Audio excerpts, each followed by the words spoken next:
All right, here are the two campers. This one would be considered a 13-footer, and that's a 16-footer. One thing you have to know about scamps and casitas and fiberglass campers, they include the tongue.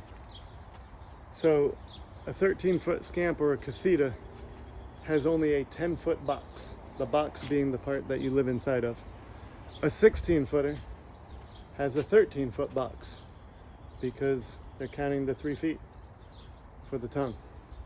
So this U-Haul has a solar panel on top as well as a little skylight vent, but no air conditioning. They do make little aftermarket air conditioners for like truck drivers and things like that on Amazon. You can pick them up. But this has a very heavy duty door, much more heavy duty than the scamps and casitas of this era. Again, I think they went overboard because they were going to be using them for rentals, and people don't necessarily take care of things that they're renting. A lot of campers, you'll find a fire extinguisher. This bunk bed folds down into a couch. So if you're not sleeping people here, you can use it as a couch. This is simply an ice box. It is not a refrigerator or a freezer. It is an ice box. So it does not have any self-cooling feature. You gotta bring your own ice. You have the 2-burner stove, which was replaced one time, a small sink, a hood, storage above, storage over here. No storage around the sides, which some scamps and casitas do. This gives it a more open appearance. Storage in here with a little hanging rack. Storage below it. This is a U-shaped dinette, so you can sit people in the back as well as on the sides. That's much different than most of the scamps and casitas, which usually don't have seating in the back and just have it on the sides. This is a powered fan, and usually with a small camper like this, if you crack one window and turn this on to blow out, you get a lot of cross ventilation, a lot of circulation, and you might not need much else.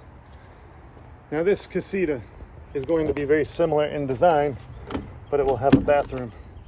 So when you walk in, there are bunk beds right in front of you that also fold down into a couch. There's a bathroom. There is a closet right by the front door. But you're basically going to be able to do the same thing. You can sleep 2 people, although the beds are mounted along the side wall, so they're much longer.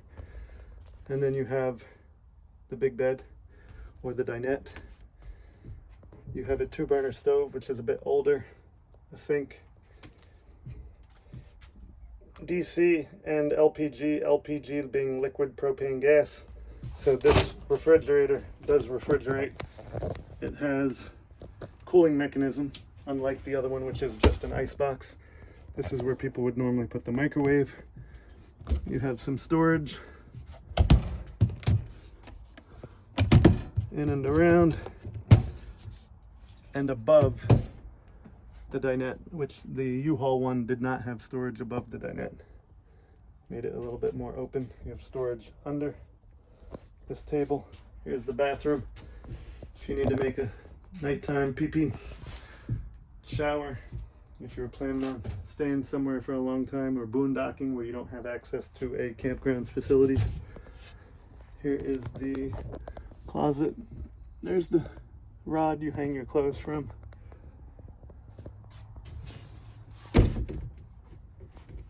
Headroom, I mean, standing up I can bump my head on the ceiling, but luckily it's nice soft carpet.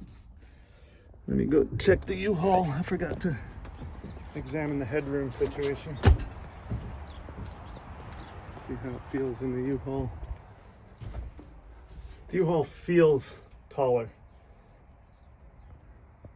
I can bump my head, but not as easily.